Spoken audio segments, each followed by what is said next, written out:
The Halloween night always carried a different atmosphere in St. Clair, a small town where the autumn chill blended with the thick fog that blanketed the deserted streets. Children, dressed as monsters and witches, ran from door to door, laughing and collecting candy, however, far from the town center. Something far more sinister was about to happen. Lucas was determined. For him, Halloween was the perfect time to test his fascination with the supernatural. Ever since he found that old book at an antique fair, he couldn't stop thinking about the possibility of performing a ritual when he proposed the idea to his two best friends, Julia and Bruno. He was met with skeptical looks. "Rituals? Don't you think that's a bit much?" Julia asked, laughing at the idea. Bruno, always the quiet one, hesitated before agreeing. He didn't believe in ghosts or spirits, but Lucas's serious tone unsettled him. Something about that night felt different, as if the prank had a dark intention behind it. "Trust me, it'll just be for fun. Nothing bad is going to happen. It's just Halloween. What could go wrong?" Lucas insisted, with a smile that seemed to hold more excitement than confidence. And so, the three headed to the old cabin in the woods, a place known to have been abandoned for decades. No one knew exactly why the house had been left behind, but local stories spoke of strange events that occurred there. Perfect for Halloween night, Lucas thought. The cabin looked more menacing than they had imagined. Its weathered wooden walls were covered in moss, and the broken windows reflected the dim moonlight. There was a damp smell and something indescribable in the air, as if time had stopped inside. "Are you sure this is a good idea?" Bruno asked, feeling a shiver run down his spine. "Of course it is. It'll be epic, it's just for fun," Lucas responded, trying to hide his own hesitation as he opened the creaking door. Upon entering, they were met with absolute silence. The floor creaked under their feet, and the dust-covered walls seemed to watch their every move. Julia turned on the flashlight she had brought, casting shadows that danced on the walls, intensifying the unsettling feeling. The main room of the cabin was spacious but disordered. An old fireplace in one corner was covered in cobwebs, and the air, thick with dust, made the space feel suffocating. Lucas opened the book, placing it on an old wooden table. "All right, this is where the fun begins," he said, flipping through the yellowed pages. The smell of mildew emanated from the old paper, and the letters, written in a nearly forgotten language, seemed to move under the candlelight they had lit. Julia and Bruno exchanged glances, unsure of what to expect. They were far from home in the middle of the forest, on a night when anything seemed possible. "Okay, so what do we do now?" Julia asked, trying to keep her tone casual, though her heart was racing. Lucas smiled as he pointed to the circle drawn on the floor, already covered in dust and fallen leaves. "We start the ritual." With the circle drawn on the ground, Lucas took a deep breath, staring at the open pages in front of him. The Latin text seemed harmless, almost ridiculous in its old-fashioned style, but there was something about the words that held his attention in an almost hypnotic way. Julia and Bruno, though suspicious, sat around the circle, keeping their distance. "I don't know. This seems kind of crazy," Bruno muttered, his eyes fixed on the dirty wooden floor. "It's just a game. We'll recite what's in the book and then head back to town. Simple as that," Lucas said, trying to sound confident, though a small part of him knew he might be going too far. Julia rolled her eyes but agreed. "All right, let's just get this over with." The skepticism in her voice was palpable, but she didn't want to be the first to back out. Besides, there was something thrilling about the mystery surrounding the cabin and the ritual. Even if it was a hoax, she wanted to see how far it would go. Lucas began reciting the words from the book, his voice softly echoing against the cabin walls. The Latin words were strange, harsh, as if they scratched his throat as he pronounced them. At first, nothing happened. The room remained still, almost dead, except for the sound of the wind outside, rustling the trees. Julia let out a nervous laugh. "Seriously, is that it? I'm not impressed." But then, something changed. The candles they had lit began to flicker strangely, and a faint whisper seemed to crawl along the walls. The air grew colder, and an uncomfortable sensation filled the room. Lucas, who had stopped reciting, looked around, trying to understand what was happening. "Did you guys hear that?" he asked, his voice a little shaky. "It was just the wind," Julia responded quickly, trying to convince herself. But deep down, she knew something was different. The wind shouldn't make that kind of sound. It was almost as if a voice was speaking directly from within the cabin, something far away yet far too close. Bruno remained silent, his eyes wide as he stared into the darkness in the corner of the room. He wasn't the type to be swayed by superstitions, but in that moment, he felt a chill down his spine that he couldn't explain. The air around him was freezing, much colder than it should have been. "Lucas, I think we should stop this," he finally said, his voice low, almost a whisper. Lucas hesitated. He wanted to continue, wanted to see how far this would go, but something inside him felt the same discomfort. He looked at the book, its pages seeming to pulse under the faint candlelight. A small part of him wanted to close the book and forget that any of this had ever happened. But another, more stubborn part kept him from acting. Suddenly, the candles went out on their own, plunging the cabin into total darkness. Who turned off the candles?" Julia stammered, reaching out into the darkness, searching for something to give her comfort. The silence now was absolute, as if the wind and all the sounds of the world had been sucked out of the cabin. No one answered.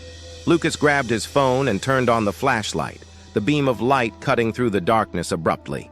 As he illuminated the circle where they had been sitting, he noticed that something was wrong. The leaves and dust around the circle had been swept away, as if a gust of wind had emerged from the ground itself. Julia stood up suddenly. "This is weird. I don't like this. We need to get out of here." Bruno nodded, the urgency in his eyes reflecting the fear that was beginning to consume them. But Lucas, stubborn, still resisted.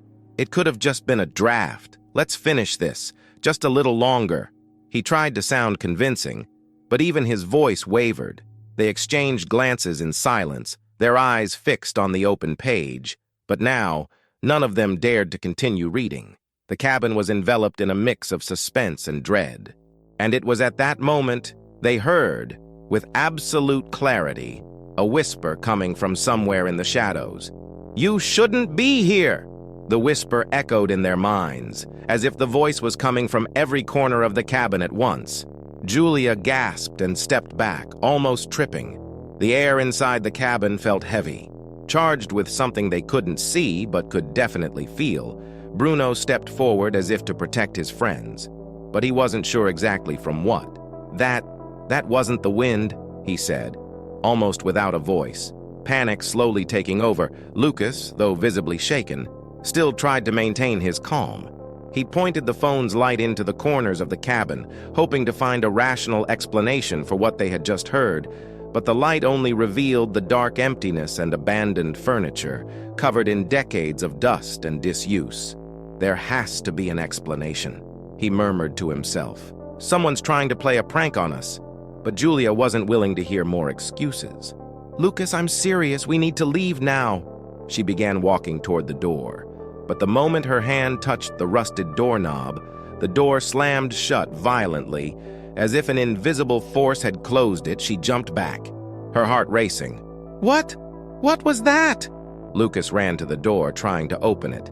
But it was as if it were locked from the inside. Something they knew was impossible. The knob wouldn't budge. It was as if the cabin had come alive, trapping them inside. He pulled with all his strength, but the door remained unmoved. "This isn't possible," Bruno whispered, taking short steps backward, fear clearly visible in his eyes. "I'm out, Lucas. This has gone too far." But Lucas didn't respond. Something was happening to him, something his friends couldn't understand. His eyes were fixed on the book still lying on the table.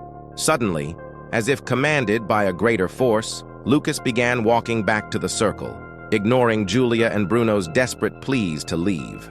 Lucas, what are you doing?" Julia screamed, but he seemed deaf to any sound around him. Without saying a word, he knelt in the center of the circle again.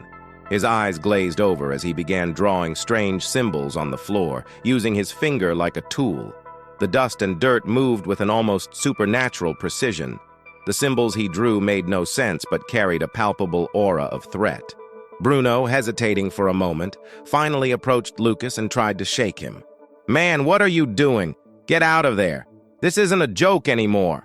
But Lucas kept drawing, his movements becoming more and more frantic and determined. His breathing was rapid, his eyes filled with a disturbing glow. Suddenly, the candles around them lit up on their own, casting a weak, flickering light over the symbols on the floor. A deep cold swept through the room, much more intense than before. The feeling that something was about to happen made the atmosphere almost unbearable. "This is wrong. This is very wrong," Julia repeated, not knowing what to do. That's when the cabin seemed to react to the ritual Lucas was completing. The walls, once still, began to creak as if something was trying to break through from the inside. The windows vibrated, and an unbearable pressure filled the space, as if the very air was being compressed. Bruno, scared and unsure of what to do, tried to pull Lucas out of the circle, but the moment he touched his friend, an invisible force hurled him against the wall, leaving him breathless and stunned. "Bruno!" Julia screamed, running to him, while Lucas remained oblivious to the chaos around him, continuing to draw the symbols with increasing precision. Julia looked at him, her eyes full of panic, knowing something had to be done but not understanding what was happening or how to stop it. At that moment, a shadow began to form in the center of the circle, growing and taking on a human shape, though it wasn't quite that. The darkness gained substance, and red eyes gleamed within the distorted figure. The air around them grew icy, and the silence was broken by a slow, eerie whisper. "You shouldn't be here." The whisper, now much closer and more threatening, seemed to come directly from the creature forming in the circle. Julia, paralyzed with fear, couldn't take her eyes off the figure. It was as if all the air had been sucked out of the room, leaving her too weak even to scream. Bruno, still catching his breath, tried to stand, but his legs were shaking. Lucas, finally stopping his drawing, looked up, still in a trance. His eyes, once full of curiosity, now reflected the same dark glow as the creature he had summoned.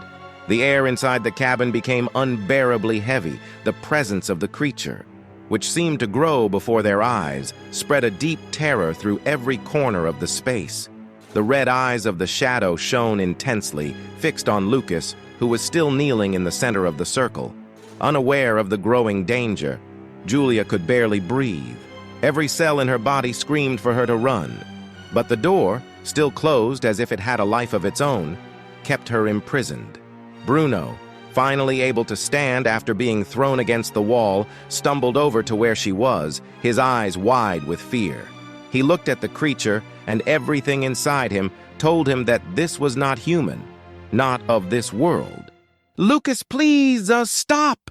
Julia shouted, but her voice sounded weak and hopeless. Lucas slowly raised his head as if waking from a dream. His eyes were still dull, and the red glow reflected in his pupils seemed to be the only sign that he was still conscious, though only partially.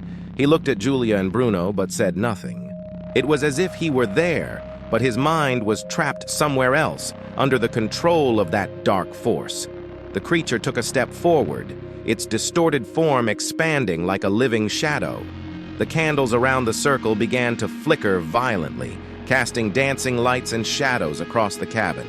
The walls creaked as if they were about to collapse, while the floor seemed to pulse beneath their feet. It was as if the cabin itself was responding to the presence of that thing, as if it was alive and corrupted by the darkness that had been summoned. "We need to get him out of there now," Bruno whispered, panic evident in his voice. Julia looked at Lucas, hesitant. Every movement toward the circle felt risky, as if crossing the invisible line that marked that space could trigger something even worse. However, there was no more time to think. With sudden determination, she ran to Lucas, kneeling beside him, shaking him violently. "Lucas, wake up, please!"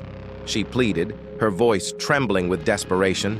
Lucas blinked, as if finally waking from a nightmare, but before he could react, the shadow took another step forward, its grotesque form looming as an imminent threat, the air around them compressed.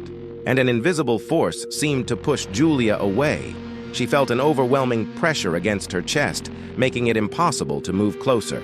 Bruno, desperate, grabbed a piece of wood that was lying on the floor and tried to throw it at the creature, as if that could stop the shadow's advance. But the piece of wood passed right through it. As if the entity was made of pure emptiness, the creature didn't stop. Its eyes remained fixed on Lucas. The floor beneath the circle began to crack, and a muffled sound, like a groan coming from deep below, filled the air. Julia could feel the cabin trembling around her, as if the very ground was giving way beneath her feet. Bruno, now completely panicked, backed away to the farthest wall, his eyes fixed on the creature that stood like a storm of darkness in the middle of the room. Lucas, still dazed, finally seemed to notice the creature's presence. He looked up, his eyes filled with confusion and fear. The shadow took another step, its distorted contours stretching like tentacles of darkness around him. Now it seemed as though the creature was feeding off Lucas's very presence, draining him of any energy or life that remained. "Lucas, get out of there!" Julia screamed, trying to stand, but was once again pushed back by an invisible force. At that moment, Lucas seemed to regain a flicker of his consciousness. His eyes widened in horror as he finally understood what he had done. What is this?" he murmured, his voice weak, as if it were dissipating into the heavy air of the cabin. Before he could say more, the creature advanced toward him, the shadows enveloping him completely. Julia screamed in terror, and Bruno stood paralyzed, unable to do anything but watch. The shadow seemed to be swallowing Lucas, and he, powerless, fell to his knees, his energy being drained as the darkness around him pulsed and vibrated. The sound of heavy footsteps, like something crawling up from the depths, filled the room. The cabin was vibrating, and the cracks in the floor were now opening like wounds, revealing an even greater darkness below. "We have to do something!" Bruno shouted, his voice filled with desperation as he watched Lucas being consumed by the entity. But deep down, he knew that what they were facing was beyond any understanding. The creature, born from the ritual they thought was just a game, was far more real and dangerous than they could have ever imagined. The muffled sound of the ground breaking and the feeling that everything around them was about to collapse made the air inside the cabin suffocating. Lucas was being consumed by the creature, enveloped in a darkness that seemed to pulse like an evil heart. The cabin, now vibrating with energy, seemed to contract, as if the very structure was being swallowed by something even darker. Julia fought against the invisible force that kept her away from the circle, trying to reach Lucas. Her screams mixed with the chaos that now dominated the room. She felt the growing despair inside her. Her friend was being devoured, and she didn't know how to stop it. Her eyes met Bruno's, who was just as lost as she was, cornered between fear and helplessness. "Lucas!" she screamed again, trying to reach her friend. But it was as if something between them had become solid and impenetrable. The shadow that enveloped Lucas moved in a strange way, as if it were absorbing the energy around it. The creature was ethereal, yet imposing, and its red eyes gleamed intensely, focused on its helpless target. The room was filled with a deep, resonant sound, like an echo of something coming from the depths of the earth. Time seemed to drag in that moment, each second more agonizing than the last. Bruno, desperate to act, remembered the book. Julia, the book. He ran to the table where Lucas had left the old tome and began flipping through it frantically, searching for anything that could explain what was happening. His hands trembled, and the panic made it hard to focus, but he couldn't give up now. He knew that somehow the book held the answers. As Bruno searched frantically, Julia managed to get closer to Lucas. Every step toward the circle felt like walking against a powerful current, but she couldn't stop. She reached Lucas, who was now kneeling on the floor, his eyes glazed over, almost lifeless. The shadow around him pulsed and seemed to be merging with him, as if they were becoming a single entity. "Lucas, please stay with me," she begged, grabbing his arm. Lucas blinked, his vacant eyes briefly locking onto Julia's. I can't move." His voice was weak, barely audible amid the chaos surrounding them. Julia, desperate, looked at Bruno, who was still flipping through the book like a madman. "Bruno, find something, quick!" "I'm trying." he responded, fear overtaking his voice. The book's pages were filled with symbols, rituals, and words he could barely decipher. Each verse seemed more cryptic than the last. Finally, his eyes settled on a page marked with a drawing that looked familiar. The same symbol Lucas had drawn on the floor. Beneath it was a note written in Latin. With trembling hands, Bruno tried to translate, "If the portal is opened, the sacrifice must be stopped," he read aloud, his heart pounding. But what did that mean? Portal, sacrifice. Suddenly, the floor around the circle began to open, like a mouth devouring the earth. Julia stepped back, pulling Lucas with her, but the shadow held him fast, like invisible claws that gripped him tightly. The hole in the floor grew, revealing an even deeper darkness below, and the horrible sound of something moving in the depths was audible, as if something was rising. Bruno looked at the hole, terrified. What's happening? It's the portal! It's opening!" Julia murmured, her eyes wide with fear. "We have to close it now." Bruno looked back at the book, struggling to read the instructions. He finally found what seemed to be the key. "We have to break the circle," he shouted, running toward where Julia and Lucas were without hesitation. He kicked the floor hard, erasing part of the symbols drawn in the dust. Immediately, the creature let out a high-pitched scream, a sound that seemed to pierce their ears and fill the cabin with an almost unbearable pressure. The shadow recoiled momentarily, but not enough to release Lucas.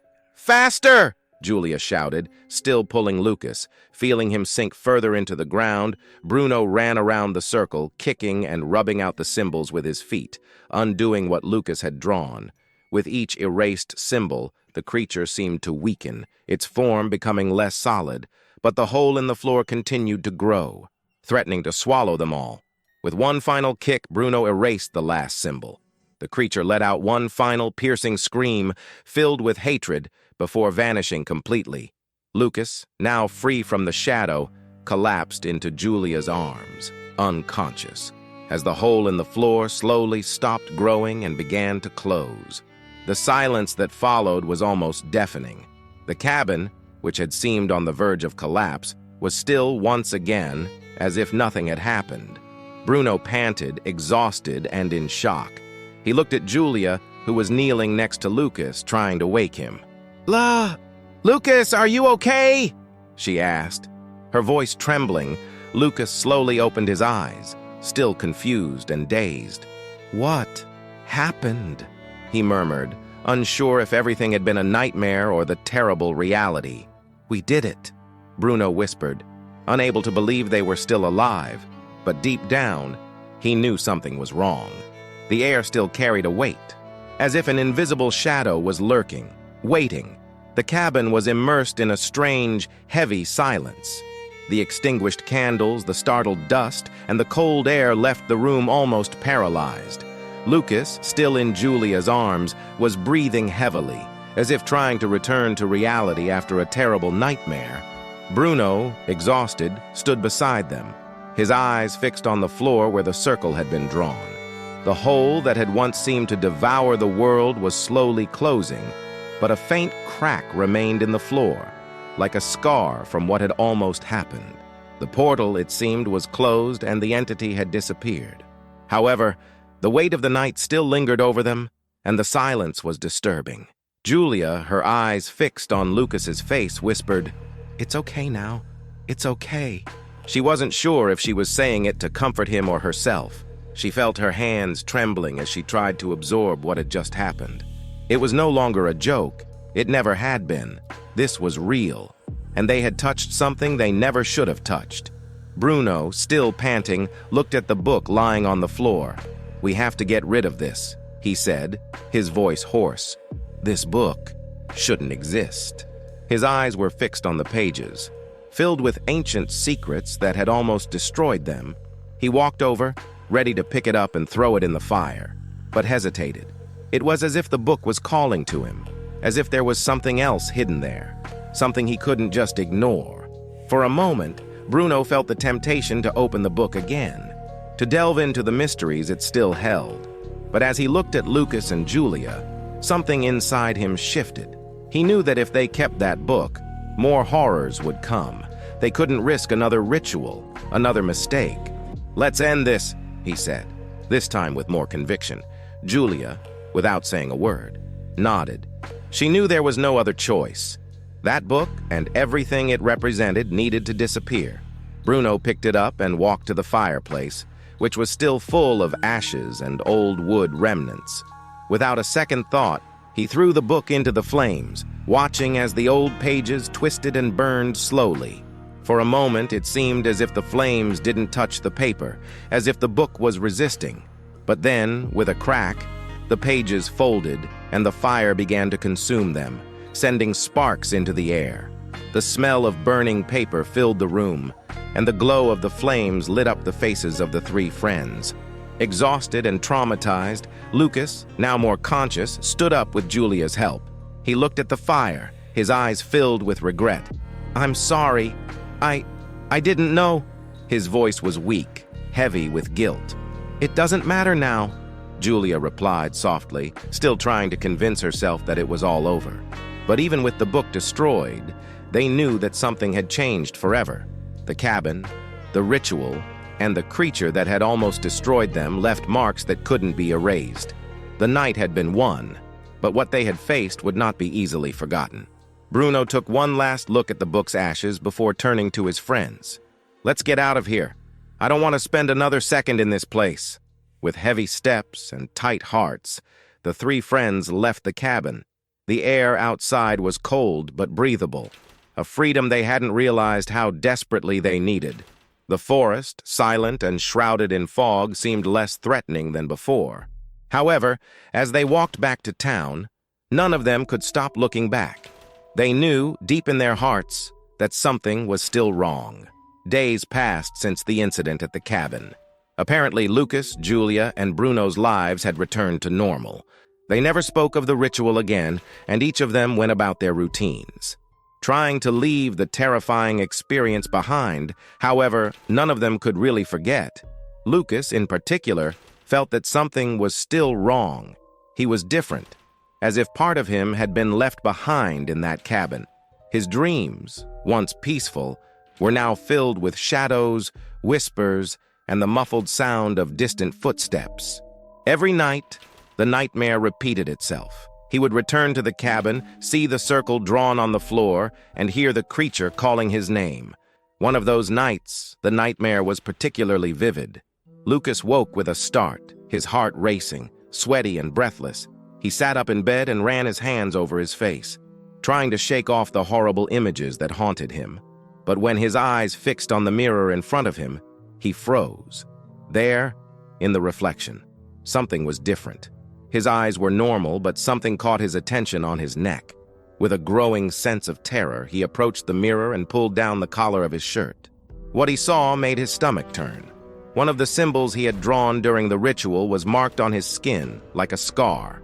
The mark was small but clearly visible, and Lucas knew it wasn't a coincidence. Somehow, the ritual still held him. He backed away from the mirror, panic filling his thoughts. He grabbed his phone and, with trembling hands, called Julia. She answered on the third ring, her sleepy voice indicating that she had already been in bed. "Lucas, what's wrong? It's 2 a.m. "Julia, it happened again. I think something's wrong with me," he said, his voice tense and full of fear on the other end of the line. Julia was silent for a few seconds before responding, her tone worried. "What do you mean, wrong? I have a mark. One of the symbols. It's on my skin. I think the ritual isn't over." Julia was in shock. That can't be possible, Lucas. We destroyed the book. We ended it all." "I know," he replied, almost shouting in frustration, "but something is still happening. I don't know what to do." The silence returned between them, but now it was heavy and full of fear. Julia had no answers. What had started as a stupid prank, a ritual on Halloween night, was becoming something far more sinister and deep. She tried to calm Lucas, saying they would find a solution, but deep down, she knew they were dealing with something they didn't understand. "We'll meet tomorrow. We'll figure out what's happening. Okay?" she said, trying to sound more confident than she felt. Lucas agreed. though he knew that sleep would not come that night. He hung up the phone and looked back at the mirror, unable to take his eyes off the mark on his skin. The whisper he had heard in the cabin echoed in his mind, clear as day. "You shouldn't be here." And then he heard it again, not in his memory, but in his room. A soft sound, almost imperceptible. Like the rustling of leaves in the wind, Lucas turned slowly, his eyes scanning the darkness of the room. He held his breath, waiting to hear it again, trying to convince himself it was just his imagination. But then he saw it in the corner of the room. A shadow that didn't belong to anything material was moving. Soft and almost invisible, it was the same feeling he had in the cabin, the same penetrating cold that settled into his skin. Lucas felt the fear freeze him in place, and in that instant, he knew the creature hadn't disappeared. It was with him. It had always been. The last thing he heard before everything went dark was the whisper.